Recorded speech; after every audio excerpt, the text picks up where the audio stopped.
সর্ষে ইলিশটা এভাবে রান্না করলে সবচেয়ে বেশি পছন্দ করে সবাই, একদম সবাই প্রশংসা করে। এভাবে ইলিশ মাছ রান্না করলে খেতে যে কি মজাদার হয়, আমি রান্না বিভিন্নভাবে এক্সপেরিমেন্ট করে করে দেখি যে কিভাবে রান্না করলে সবচেয়ে বেশি মজাদার হয় আর সবাই খুব বেশি পছন্দ করে। ইলিশ মাছটা সব মাছের চাইতে আলাদা, দাম বেশি কেন? এটার স্বাদ ঘ্রাণটা সম্পূর্ণ আলাদা। এই স্বাদ আর ঘ্রাণটা একদম পারফেক্টভাবে ধরে রাখার জন্য কিন্তু এটা প্রপার ওয়েতে রান্না করা লাগে। আজকে সর্ষে ইলিশের সাথে একটা চমৎকার ডিম রান্নার রেসিপি দেবো। ইলিশ মাছের ডিম এভাবে রান্না করলে খেতে অনেক মজা লাগবে। আশা করছি আজকের ভিডিও সবার কাছে অনেক ভালো লাগবে। ভিডিও ভালো লাগলে লাইক, কমেন্ট, শেয়ারের পাশাপাশি পেজটা ফলো দিয়ে দেবে। সর্ষে ইলিশ রান্না করার জন্য আমি এখানে 2 ধরনের সরিষা নিয়েছি, 3 টেবিল চামচ করে। আর এটাকে এখন গরম পানি দিয়ে ভিজিয়ে রাখছি। আর তারপর খুব ভালো করে ধুয়ে এটাকে পেস্ট তৈরি করে নিতে হবে। তো এটা ভালো করে বেশিক্ষণ ভিজিয়ে রাখলে এটা পেস্ট করতে সুবিধা হয়। সরিষা ভিজিয়ে রেখে চলে যাচ্ছি মাছ কাটাতে। মাছের আঁশ ছাড়ানোর সময় এরকম একটা ছড়ানো পাত্রের মধ্যে একটু পানি নিয়ে আঁশগুলো ছাড়ালে আঁশ একটু কম চারিদিকে ছড়িয়ে ছিটে যায় আর কি। আর তারপর মাছটাকে সুন্দর করে এখানে কেটে নেওয়া হয়েছে। মোটামুটি একটু বড় সাইজের ইলিশ মাছ দিয়ে সর্ষে ইলিশটা রান্না করলে খেতে বেশি ভালো লাগে। আজকের মাছটা প্রায় 1.5 কেজি ওজনের ছিল। মাছ কেটে ধুয়ে নেওয়ার পর এখানে হলুদ আর একটু লবণ মেখে রাখলাম, যাতে করে ভিতরে লবণ আর হলুদটা ভালোভাবে ঢুকে যায়। আর এদিকে ডিমটাকেও একটু লবণ আর হলুদ মেখে নিচ্ছি। ডিমটা যদিও খুব বেশি বড় হয় নাই, ছোট হয়েছে, তারপরও এটা আজকে আলাদাভাবে রান্না করব, ওইটাও অনেক মজা হবে। এর মধ্যে সর্ষেগুলো খুব ভালোভাবে ভিজে গিয়েছে। সর্ষে বাটার সময় সাথে অবশ্যই কাঁচামরিচ আর লবণ দিয়ে বাটতে হয়, তাহলে আর সর্ষেতে তিতা ভাব হয় না। চাইলে ব্লেন্ডারও পেস্ট তৈরি করে নেওয়া যাবে, আবার এটাকে চাইলে ছেঁকে নেওয়া যাবে। আমি আর ছেঁকে নিচ্ছি না। বাটা হয়ে গেলে চুলায় একটা প্যান গরম করে তার মধ্যে অবশ্যই সরিষার তেল দিতে হবে। সর্ষের তেলে সর্ষে ইলিশ রান্না করলে আসল স্বাদটা পাওয়া যায়। এর মধ্যে সামান্য একটু কালো জিরা আর কয়েকটা কাঁচামরিচের ফালি দিয়ে হলুদ আর মরিচের গুঁড়া দিয়ে দিলাম।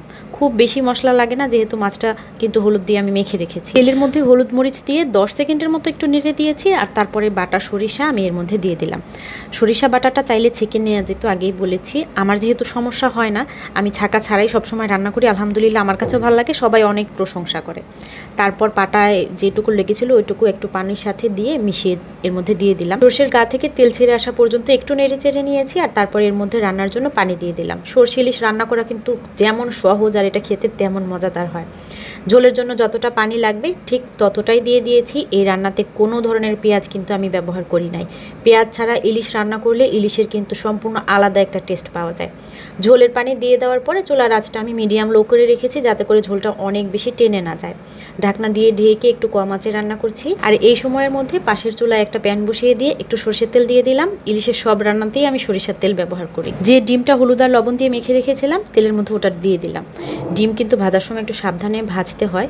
এই ডিমের তেল ছিটে আমার অলরেডি নাক পুড়ে গিয়েছে। যাই হোক, এ পাশে 2-3 মিনিট আর ওই পাশে 2-3 মিনিট এরকম করে একটু ভেজে নিয়ে তেল থেকে ডিমটা তুলে নিলাম। আর তার মধ্যে দিয়ে দিলাম একটু পেঁয়াজ কুচি। যেহেতু ডিম শুধু রান্না করলে কিন্তু একদম খরখরা হয়ে থাকবে, একটু পেঁয়াজ বেশি দিয়ে রান্না করলে ডিম ভালো লাগে। পেঁয়াজ কুচিটাকে হালকা বাদামি করে ভেজে নিয়ে এর মধ্যে কয়েকটা কাঁচামরিচের ফালি দিয়ে একটু হলুদ মরিচের গুঁড়া দিয়ে দিলাম। আর দিলাম সাথে স্বাদ মতো লবণ। জিরার গুঁড়াটা অপশনাল, মন চাইলে দেওয়া যায় বা না দিলেও চলে। আমি মাঝে মাঝে দিই, আবার দিইও না। তারপর একটু পানি দিয়ে দিলাম মশলাটাকে সুন্দর করে কষানোর জন্য। ঢাকনা দিয়ে ঢেকে এই মশলাটাকে নরম হয়ে যাওয়া পর্যন্ত কষিয়ে নিলাম, যাতে করে পেঁয়াজগুলো একদম গলে গলে আসে। আর তারপর যে ডিমটা ভেজে নিয়েছিলাম সেই ডিমটাকে একটু টুকরো টুকরো করে কেটে নিলাম। কাটা ডিমগুলো এখন মশলার থেকে যখন তেল উপরের দিকে ভেসে এসেছে, বোঝা যাচ্ছে খুব ভালো মতো কষানো হয়ে গিয়েছে, তখন মশলার মধ্যে দিয়ে একটু নেড়ে চেড়ে দিলাম।